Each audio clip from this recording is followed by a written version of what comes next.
আসসালামু আলাইকুম দর্শক, এই মুহূর্তে আমরা আছি সোনাইমুড়ি উপজেলার বাট্রা মাদ্রাসায়, যেখানে একটা ছেলেকে ২৬ পারা কোরআনে হাফেজের একজন হাফেজকে জবাই করে হত্যা করা হয়েছে। তো এই পর্যন্ত আমরা যতটুকু দেখলাম, এই মাদ্রাসায় এখন পর্যন্ত লাশটি উপরে আছে। পুলিশ সন্দেহভাজন একজনকে গ্রেপ্তার করে অলরেডি থানায় নিয়েছে জিজ্ঞাসাবাদের জন্য।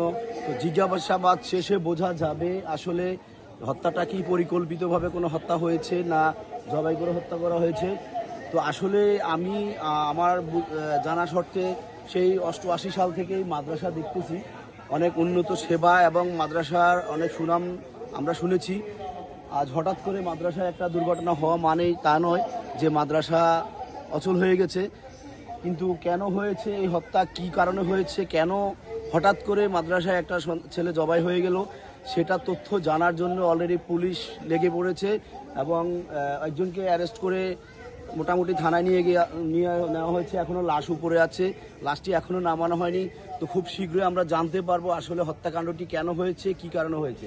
তো এখানে অলরেডি সোনাইমুড়ি উপজেলার মেয়র, সাবেক মেয়র মোতাহার হোসেন মানিক সাহেব আছে এবং থানার ঊর্ধ্বতন কর্মকর্তারা উপরে আপনার ইনকোয়ারি করতেছে। তারা সব কিছু আমাদেরকে জানাবে। তো জানানো পর্যন্ত আপনারা অপেক্ষা থাকুন। আসসালামু আলাইকুম রহমতুল্লাহ।